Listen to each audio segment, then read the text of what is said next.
Hello everyone, bioscience with Aditi में आपका स्वागत है। और आज से हम स्टार्ट कर रहे हैं 30 minute most important topic session. ये सेशन आपके आने वाले अपकमिंग एग्ज़ामों के लिए बहुत ही वैल्यूएबल होने वाला है, जिसमें हम एनिमल किंगडम अच्छे से बेसिक से लेकर और आगे के जितने भी फाइलम हैं उनको डीप वे में अच्छे से पढ़ेंगे। ये जो सेशन है वो आपके फर्दर एग्ज़ाम जैसे बीपीएससी का पीजीटी एग्ज़ाम हो गया, टीजीटी एग्ज़ाम हो गया, किसी भी स्टेट का कोई भी पीजीटी या टीजीटी एग्ज़ाम हो, या फिर जीआईसी का होने वाला है यूपी में वो एग्ज़ाम हो, उन सब के लिए बहुत ही वैल्यूएबल सेशन होने वाला है। तो आज से हम बिना टाइम वेस्ट करे एनिमल किंगडम का ये सेशन स्टार्ट करते हैं। Kingdom Animalia. किंगडम एनिमिलिया को किंगडम एनिमिलिया को दो सब किंगडम प्रोटोजुआ और सब किंगडम मेटाजुआ में डिवाइड किया गया है। सब किंगडम प्रोटोजुआ में वो ऑर्गेनिज्म आते हैं जो यूनिसेल्यूलर होते हैं एज वेल एज यूकैरियोट होते हैं। मतलब वो ऑर्गेनिज्म जिनका शरीर, जिनकी बॉडी सिर्फ एक सेल से मिलकर बना है, लेकिन उनके सेल में ट्रू न्यूक्लियस उपस्थित है। ऐसे ऑर्गेनिज्म जिनमें यूनिसेल्यूलर हैं और यूकैरियोट है, ऐसे ऑर्गेनिज्म को प्रोटोजुआ में रखा है। प्रोटोजुआ को ही विटेकर ने अपने 5 किंगडम क्लासिफिकेशन में किंगडम प्रोटिस्टा में रखा हुआ है। ठीक है, तो किंगडम प्रोटिस्टा में भी वो ऑर्गेनिज्म आते हैं जो यूनिसेल्यूलर होते हैं और यूकैरियोट होते हैं। फिर फर्दर सब किंगडम प्रोटोजुआ को 4 क्लासेस में डिवाइड किया गया है उनके लोकोमोटरी ऑर्गन के बेसिस पर, जिसमें सबसे पहला क्लास आता है राइजोपोडा, जिसे हम सार्कोडेना भी कहते हैं। इसमें लोकोमोटरी ऑर्गन सीडोपोडिया होता है और इसका क्लासिकल एग्जाम्पल है अमीबा एंड एंटमीबा। फिर दूसरा क्लास आता है फ्लजलेटा, जिसे मेस्टिकोफोरा भी बोलते हैं। फ्लजलेटा से ही पता चल रहा है कि इसमें लोकोमोटरी ऑर्गन फ्लजला होगा और इसका क्लासिकल एग्जाम्पल आ जाता है यूग्लिना एंड ट्रोपेनोसोमा। फिर हमारा जो तीसरा क्लास है वो होता है सीलिएटा एंड सीलियोफोरा। इसमें भी नाम से ही पता चल रहा है कि इसका लोकोमोटरी ऑर्गन सीलिया होगा और इसका क्लासिकल एग्जाम्पल होता है पैरामीशियम। फिर फोर्थ क्लास आता है स्पोरोजुआ। ये पूरे प्रोटोजुआ सब किंगडम का ओनली क्लास है जिसमें कोई भी लोकोमोटरी ऑर्गन उपस्थित ही नहीं होता। मतलब स्पोरोजुआ के जो भी ऑर्गेनिज्म होते हैं वो नॉन मोटाइल होते हैं, उनमें किसी भी तरीके का कोई भी मूवमेंट शो नहीं होता। इसका क्लासिकल एग्जाम्पल आ जाता है प्लाज्मोडियम। ये वही प्लाज्मोडियम है जो हमें मलेरिया कॉज करता है। किसके थ्रू कॉज करता है? मॉस्क्यूटो एज अ वेक्टर इसमें काम करता है और हमें हमारी बॉडी में प्लाज्मोडियम प्रोटोजुआ को इंसर्ट करता है, जिससे हमें मलेरिया हो जाता है। फिर दूसरा सब किंगडम आता है सब किंगडम मेटाजुआ। सब किंगडम मेटाजुआ में जो ऑर्गेनिज्म आते हैं वो मल्टी सेल्यूलर होते हैं एज वेल एज यूकैरियोट होते हैं। मतलब वो ऑर्गेनिज्म जिनका शरीर एक से ज़्यादा सेल से मिलकर बना है और उनमें ट्रू न्यूक्लियस उपस्थित है, ऐसे ऑर्गेनिज्म को सब किंगडम मेटाजुआ के अंदर रखा गया है।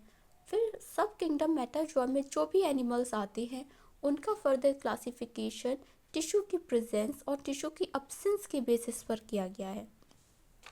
टिश्यू की प्रेजेंस एंड टिश्यू की अब्सेंस के बेसिस पर सब किंगडम मेटाजुआ को 2 ब्रांचेस में डिवाइड किया गया है, branch A and branch B. Branch A को पैराजुआ कहते हैं और ब्रांच बी को यूमेटाजुआ कहते हैं। ब्रांच ए में क्या होता है? टिश्यू अब्सेंट होते हैं और इसमें आ जाते हैं फाइलम पॉरीफेरा के सारे ऑर्गेनिज्म जैसे स्पॉन्जेस वगैरह। ठीक है, फिर दूसरा आता है हमारा ब्रांच बी, जिसे हम यूमेटाजुआ भी बोलते हैं। यूमेटाजुआ के जो भी ऑर्गेनिज्म होते हैं उनमें टिश्यू प्रेजेंट होता है और उसका क्लासिकल एग्जाम्पल हो जाता है सीलनट्रेटा ऑनवर्ड्स मतलब सीलनट्रेटा से लेके आगे जितने भी फाइलम आएंगे सीलनट्रेटा के बाद, उन सब को यूमेटाजुआ के अंदर ही रखा गया है। जैसे टीनोफोरा हो गया, Platyhelminthes, Aschelminthes, Annelida, Arthropoda, Mollusca, Echinodermata, Hemichordata, Chordata, है ना। ये सारे जो आगे फाइलम्स आते हैं वो सब यूमेटाजुआ के अंदर आते हैं। इसी तरह जैसे हमने अभी यूमेटाजोआ को या मेटाजोआ को हमने टिश्यू की प्रेजेंस या अब्सेंस की बेसिस पर डिवाइड किया, ऐसे ही मेटाजोआ के अंदर आने वाले ऑर्गेनिज्म को डिफरेंट क्राइटेरिया की बेसिस पर फर्दर क्लासिफाई किया गया है, जिसमें पहला हमारा आ जाता है grade of organisation. Grade of organisation होता क्या है, सबसे पहले तो ये जानना बहुत ज़रूरी है। जैसे हमारी बॉडी है, हमारी बॉडी में सबसे सरल इकाई क्या होती है, सेल होती है। ठीक है, सेल से टिश्यू बनता है, टिश्यू से ऑर्गन बनता है, ऑर्गन से organ system and then body बनती है। तो इस तरह एक क्रम में चीज़ें चलती हैं। ऐसा नहीं है कि सेल से सीधे ऑर्गन बन जाएगा, नहीं, सेल से पहले टिश्यू बनेगा देन ऑर्गन बनेगा।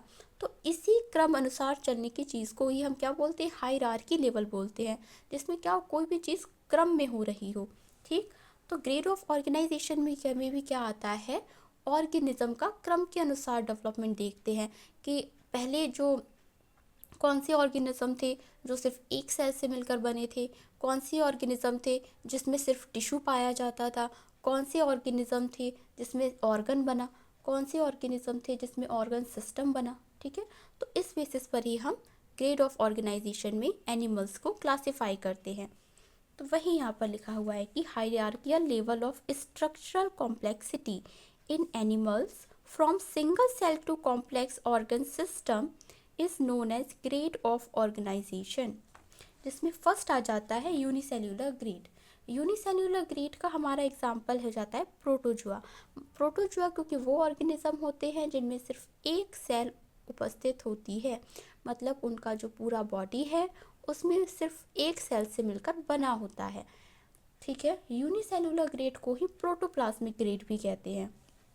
फिर दूसरा आ जाता है सेल्यूलर या multi cellular grade. Multi cellular grade में क्या होता है, जो शरीर होता है किसी भी ऑर्गेनिज्म का या मल्टी सेल्यूलर ग्रेड में पाए जाने वाले ऑर्गेनिज्म का, वो एक से ज़्यादा सेल से मिलकर बना होता है। और इसका एग्जाम्पल आ जाता है फाइलम पॉरीफेरा, जिसके ऑर्गेनिज्म का जो शरीर होता है वो सेल से मिलकर बना होता है, एक से ज़्यादा सेल्स का, लेकिन टिश्यू का नहीं बना होता। ठीक, फिर तीसरा आ जाता है, थर्ड आ जाता है हमारा टिश्यू ग्रेड। टिश्यू ग्रेड में क्या होता है कि जो एक सी सेल्स होती हैं वो ग्रुप बना लेती हैं और उस ग्रुप की सारी सेल्स क्या करती हैं, सेम फंक्शन परफॉर्म करती हैं। तो इस तरीके के ऑर्गेनिज्म जिसमें ये टिश्यू सिस्टम उपस्थित होता है उनको टिश्यू ग्रेड एनिमल्स कहते हैं। और इसका एग्जाम्पल्स आ जाता है phylum Coelenterata and phylum Ctenophora.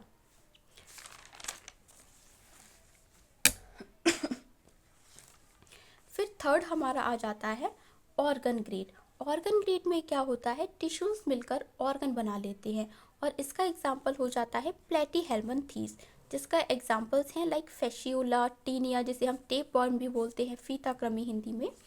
फिर हमारा नेक्स्ट आ जाता है organ system grade. Organ system grade मतलब ऑर्गन्स ने मिलकर एक सिस्टम बना लिया जिसे ऑर्गन सिस्टम कह रहे हैं, और उसमें आ जाता है एसके हेल्मिन्थेस ऑनवर्ड, मतलब एसके हेल्मिन्थेस से लेकर आगे जितने भी फाइलम्स होंगे उन सब में ये ऑर्गन सिस्टम ग्रेड ही उपस्थित होगा।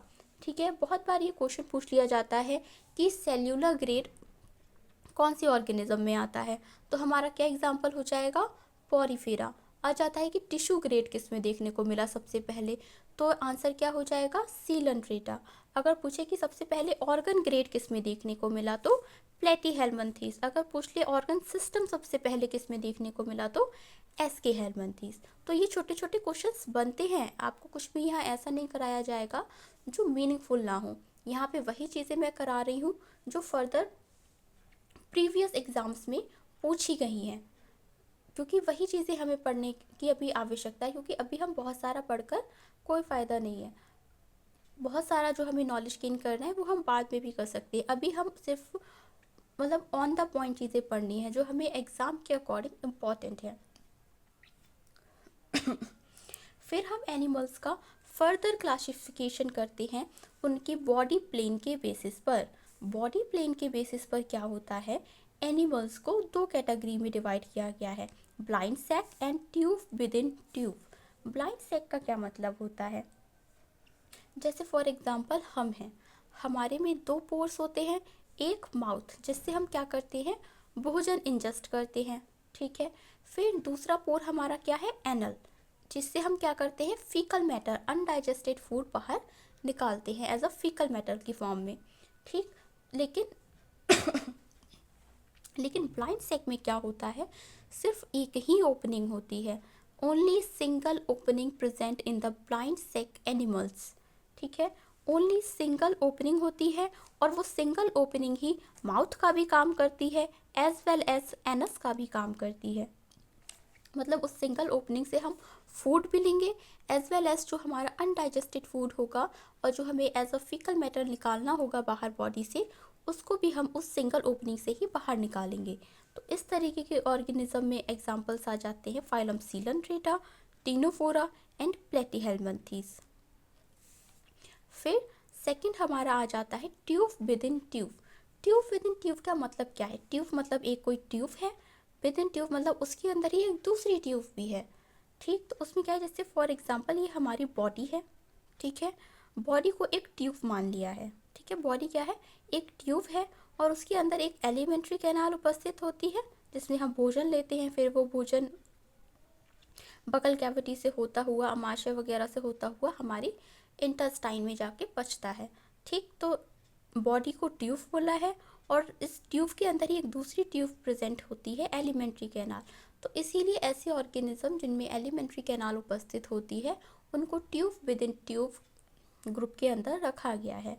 इसमें आउटर ट्यूब क्या होती है, body wall, and inner tube होती है एलिमेंट्री कैनाल। और इसका क्लासिकल एग्जांपल्स आ जाते हैं फाइलम एस्कीहेलमिन्थीज ऑनवर्ड्स, मतलब एस्कीहेलमिन्थीज से लेके आगे जितनी भी फाइलम हैं उन सब में ट्यूब विद इन ट्यूब ही पाई जाएगी। फिर हम एनिमल का फर्दर क्लासिफिकेशन करते हैं उनकी बॉडी की सिमेट्री के बेसिस पर। सॉरी, बॉडी की सिमेट्री के बेसिस पर एनिमल्स को 3 कैटेगरी में डिवाइड किया गया है, ठीक है। पहला आता है एसिमेट्री। ए का मतलब ही होता है नहीं, मतलब उसमें कोई भी सिमेट्री नहीं है, मतलब कोई भी सिमेट्री है ही नहीं, सिमेट्री अब्सेंट है। तो ऐसे ऑर्गेनिज्म का एग्जांपल आ जाता है स्पॉन्जेस। फिर दूसरा आ जाता है रेडियल सिमेट्री, जिसे हम एक्टिनोमॉर्फिक सिमेट्री भी कहते हैं। इसमें क्या होता है, जब हम बॉडी को किसी भी भाग से काटें, किसी भी साइड से काटें, काटने पर हमें जितने भी भाग मिलेंगे वो सारे भाग क्या होंगे, बराबर होंगे। जैसे हम पिज़्ज़ा होता है ना, पिज़्ज़ा को 4 पार्ट्स में डिवाइड करते हैं तो सारे पार्ट इक्वल आते हैं। तो कुछ ऐसा ही यहाँ पर रेडियल सिमेट्री में होता है कि अगर हम किसी भी प्लेन से बॉडी को कट करें, हमें जितने भी भाग मिलेंगे, जितने भी पार्ट्स मिलेंगे वो सारे इक्वल होंगे। इसका एग्जाम्पल आ जाता है Coelenterata, Ctenophora and Echinodermata adult, okay. फिर थर्ड आ जाता है बाईलैटरल सिमेट्री। बाईलैटरल सिमेट्री को ही हम जाइगोमॉर्फिक सिमेट्री भी कहते हैं। इसमें क्या होता है कि हम बॉडी को किसी भी प्लेन से काटें, बॉडी इक्वल पार्ट्स में डिवाइड नहीं होती है, बॉडी नॉट डिवाइडेड इक्वली। यहाँ पे बॉडी क्या होती है, इक्वली डिवाइडेड नहीं होती है। इसके एग्जांपल आ जाते हैं प्लेटीहेल्मिन्थीज ऑनवर्ड्स, जैसे कि Platyhelminthes, Aschelminthes, Annelida, Arthropoda, Mollusca, Hemichordata, Urochordata, Cephalochordata and Chordata.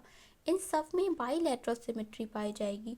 लेकिन प्लेटीहेल्मिन्थीज ऑनवर्ड्स बोला, लेकिन प्लेटीहेल्मिन्थीज ऑनवर्ड्स का एक एक्सेप्शन ये है कि उसके बाद में इकाइनोडर्मेटा भी आता है।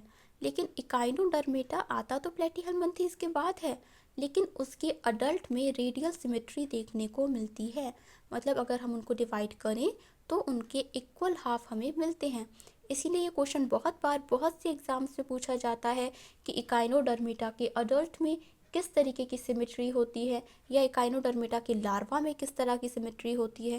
क्योंकि इकाइनोडर्मेटा के लार्वा में अलग तरह की सिमेट्री है, बाईलैटरल सिमेट्री है, लेकिन इकाइनोडर्मेटा के अडल्ट में रेडियल सिमेट्री उपस्थित होती है। इसलिए ये क्वेश्चन पूछा जाता है। तो इट्स डिपेंड करता है कि आपसे पूछा क्या गया है।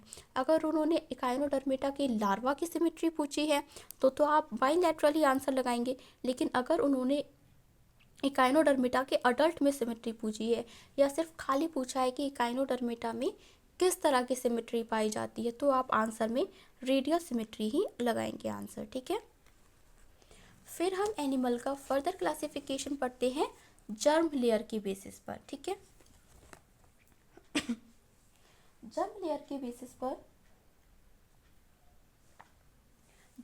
के बेसिस पर एनिमल्स को दो कैटेगरीज में डिवाइड किया गया है, डिप्लोब्लास्टिक एंड ट्रिप्लोब्लास्टिक। डिप्लोब्लास्टिक देखिए नाम से ही पता चल रहा है, डिप्लो मतलब दो, जिनमें क्या हो, दो जर्म लेयर उपस्थित हों। ठीक है, और ट्रिप्लोब्लास्टिक नाम से ही पता चल रहा है, ट्रिपल मतलब 3, जिसमें क्या हो, 3 तरह की जर्म लेयर उपस्थित हो। तो सबसे पहले हम डिप्लोब्लास्टिक समझते हैं। डिप्लोब्लास्टिक में सिर्फ 2 तरीके की जर्म लेयर उपस्थित होती हैं, एक्टोडर्म एंड एंडोडर्म। यहाँ पर क्या होती है, मेसोडर्म अब्सेंट होती है, और इसके एग्जाम्पल्स आ जाते हैं पॉरीफेरा, सीलनट्रेटा एंड टीनोफोरा। ठीक है, अच्छा इसमें एक चीज़ क्या होती है कि एक्टोडर्म और एंडोडर्म के बीच में एक स्पेस पाया जाता है, जिसमें क्या होती है, बहुत सी अकोशिकीय मतलब नॉन सेल्यूलर लेयर्स उपस्थित होती हैं। ठीक है, और एंडोडर्म और एक्टोडर्म के बीच की इस स्पेस को ही हम मीसोग्लिया या मीसोहिल कहते हैं। एक मुझे क्वेश्चन नहीं याद आ रहा है कौन सी ईयर में आया था, पर आया था पीजीटी यानी टीजीटी में ये क्वेश्चन आया था कि मीसोग्लिया किस तरीके के ऑर्गेनिज्म में उपस्थित होती है। तो वहाँ पे एग्जाम्पल्स दिए हुए थे और कुछ फाइलम्स दिए हुए थे। तो आपको बताना है, आपको याद रखना है कि डिप्लोब्लास्टिक है, और डिप्लोब्लास्टिक में कौन आते हैं, पॉरीफेरा, सीलनट्रेटा, टीनोफोरा। ठीक, फिर आ जाता है ट्रिप्लोब्लास्टिक। ट्रिप्लोब्लास्टिक में क्या होता है, जर्म लेयर, तीनों तरह की जर्म लेयर उपस्थित होती है, एक्टोडर्म भी, मेसोडर्म भी और एंडोडर्म भी।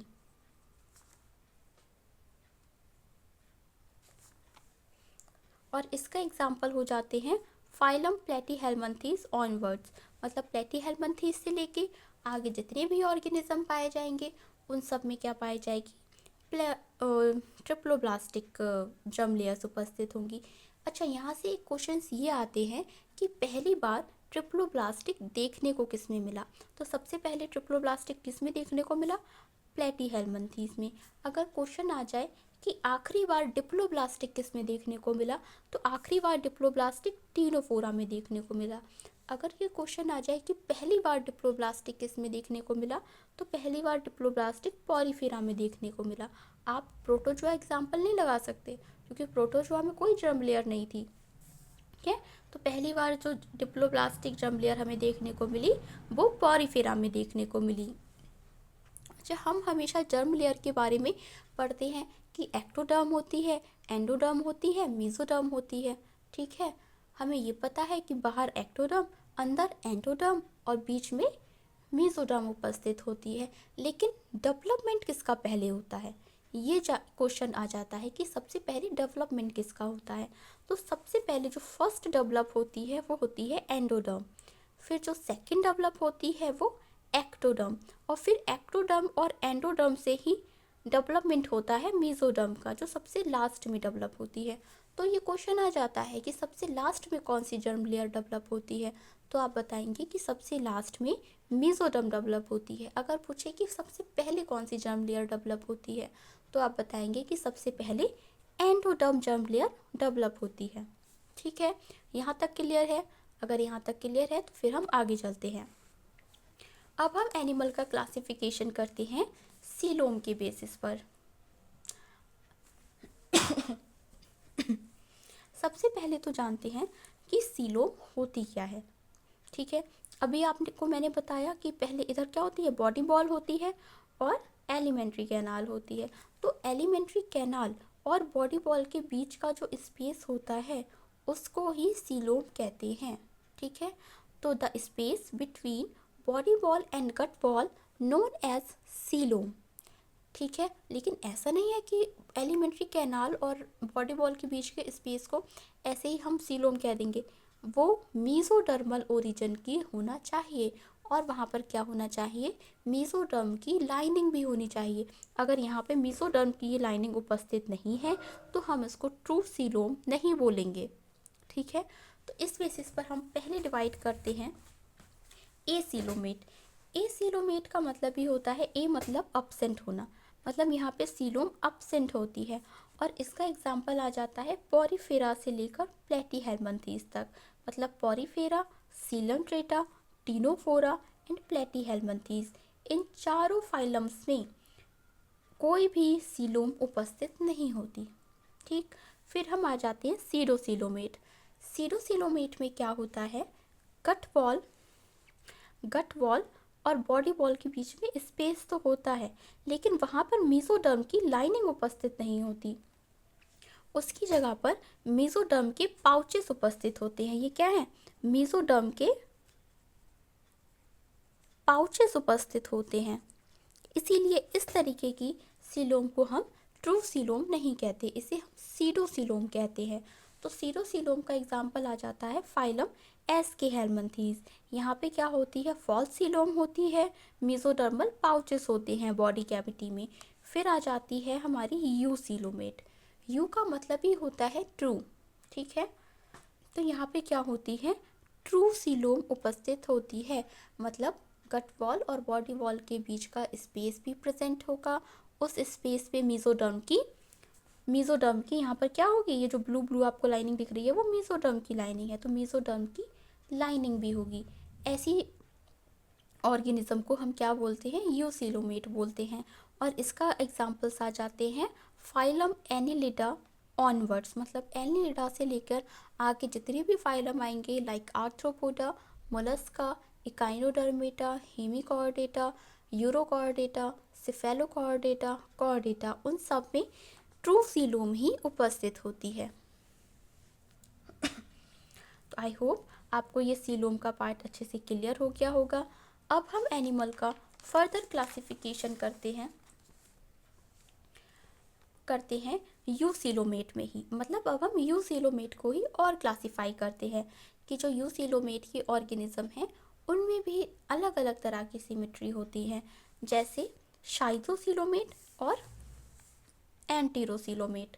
ठीक है, अच्छा पहला ही क्वेश्चन आ जाता है कि यूसीलोमेट सबसे पहले या ट्रू सीलोम सबसे पहले देखने को कहाँ मिली, तो कहाँ देखने को मिली, एनालिडा में देखने को मिली। ठीक है, फिर यूसीलोमेट को हमने दो कैटेगरी में डिवाइड किया, शाइजोसीलोमेट और एंटीरोसीलोमेट। तो पहले हम अच्छे से शाइजोसीलोमेट समझते हैं। यहाँ पे क्या होता है कि जो शाइजोसीलोमेट का जो डेवलपमेंट होता है वो मेसोडर्म की स्प्लिटिंग से होता है, मतलब मेसोडर्म क्या होती है, थोड़ी थोड़ी टूटती है और उस टूटने से ही क्या होता है, शाइजोसीलोम का डेवलपमेंट होता है। इसका एग्जाम्पल आ जाता है आम, मतलब आप ट्रिक से याद कर सकते हैं, यहाँ पर ये ट्रिक है, आप कोई भी ट्रिक याद कर सकते हैं, अगर अपनी बनाना चाहें तो अपनी बना सकते हैं, और ये मैंने आपके लिए बना दी है, आम कर लीजिए, या फिर आप माँ भी कर सकते हैं। ठीक है कोई एक ट्रिक आप यहाँ पर यूज़ कर सकते हैं, क्योंकि ये सारे एग्जांपल्स क्या होते हैं आप भूल जाते हैं, लेकिन अगर आपने किसी ना किसी ट्रिक से याद करे हुए होंगे तो आपको थोड़ा इजी वे में याद आ जाते हैं। आम मतलब A for Annelida, A for Arthropoda and M for Mollusca. अगर आप माँ से पढ़ याद रखेंगे तो M for Mollusca, A for Arthropoda and A for Annelida. फिर आ जाता है एंटीरोसीलोमेट। एंटीरोसीलोमेट में क्या होता है, एंटीरोसीलोमेट का डेवलपमेंट आर्किन्ट्रॉन की आउट पॉकेटिंग से होता है। अब ये आर्किन्ट्रॉन क्या होता है, जब मेल स्पर्म और फीमेल एग फ्यूज़ करके जाइगोट बनाते हैं, जाइगोट से फिर मॉर्यूला बनता है, मॉर्यूला से ब्लास्टुला, ब्लास्टुला से गैस्ट्रुला बनता है। तो वहाँ पर ही गैस्ट्रुलेशन के टाइम पर ही क्या होता है, आर्किन्ट्रॉन का डेवलपमेंट होता है। जब मैं आपको एनिमल डेवलपमेंट पढ़ाऊँगी तब मैं आपको ये बहुत अच्छे से क्लियर कर दूँगी। अभी यहाँ आप सिर्फ इतना याद कर लीजिए कि एंटीरोसीलोमेट का डेवलपमेंट आर्किन्ट्रॉन की आउट पॉकेटिंग से होता है। इसके एग्जाम्पल्स आ जाते हैं इकाइनोडर्मेटा, हेमिकॉर्डेटा एंड। अब हम एनिमल का फर्दर क्लासिफिकेशन करेंगे ब्लास्टोपोर के फेट के बेसिस पर। अच्छा, सबसे पहले हम ये जानते हैं कि ब्लास्टोपोर क्या होता है। अभी मैंने आपको बताया कि मेल का स्पर्म और फीमेल का एग फ्यूज़ करके जाइगोट बनाते हैं, जाइगोट से मॉर्यूला बनता है, मॉर्यूला से ब्लास्टुला बनता है। और ब्लास्टुला स्टेज में ही क्या होता है, एक ब्लास्टुला स्टेज में जो डेवलपमेंट होता है उसमें ही क्या होता है, एक पोर बनता है और उस पोर को ही हम ब्लास्टोपोर बोलते हैं। और वही पोर आगे चलकर माउथ का और एनस का डेवलपमेंट करता है। डिपेंड करता है कि अगर वो पहले माउथ का डेवलपमेंट कर रहा है तो उसे प्रोटोस्टोम बोलेंगे, और अगर एनस का डेवलपमेंट कर रहा है पहले तो उसे ड्यूटेरोस्टोम बोलेंगे। ठीक है। ब्लास्टोपोर में क्या आ जाते हैं, सीडोसिलोमेट आ जाते हैं और शाइजोसिलोमेट के एग्जाम्पल्स आ जाते हैं, मतलब एस्के हेलमिंथेस, एनालिडा एंड आर्थ्रोपोडा और मोलस्का। ठीक है। ड्यूटेरोस्टोम में क्या होता है, ब्लास्टोपोर पहले से पहले एनस का डेवलपमेंट होता है। और इस तरीके के ऑर्गेनिज्म में जिनमें पहले ब्लास्टोपोर से पहले एनस का डेवलपमेंट होता है उन्हें ड्यूटेरोस्टोम बोलते हैं, और उनमें सारे एंटीरोसिलोमेट के मेंबर्स आ जाते हैं, जैसे फाइलम इकाइडोडर्मेटा, हेमिकॉर्डेटा एंड कॉर्डेटा। ठीक है। तो आज का हमारा ये सेशन यहीं पर ख़त्म होता है। आगे अगर आप चाहते हैं कि मैं ऐसे ही इम्पॉर्टेंट सेशन लेकर आऊँ तो प्लीज़ कमेंट में बताइएगा कि आपको ये सेशन कैसे मिला। प्लीज़ इसको थोड़ा सा लाइक करिएगा, सब्सक्राइब करिएगा चैनल को, और प्लीज़ इसको अपने दोस्तों के साथ शेयर भी करिएगा। अब हम मिलते हैं नेक्स्ट वीडियो में, जहाँ पे हम आगे जो एनिमल के छोटे छोटे इम्पॉर्टेंट कॉन्सेप्ट हैं उनको क्लियर करेंगे, और आपको पता चल जाए कि भाई वीडियो आने वाली है और ये आपके लिए बहुत अफोर्डेबल और बहुत ज़्यादा वैल्यूएबल रहेगी। तो इसके लिए आप इसके बेल आइकन को सब्सक्राइब ज़रूर करें, जिससे आपको नोटिफिकेशन मिल जाएगा। Thank you so much. मिलते हैं नेक्स्ट वीडियो में। Bye bye, take care.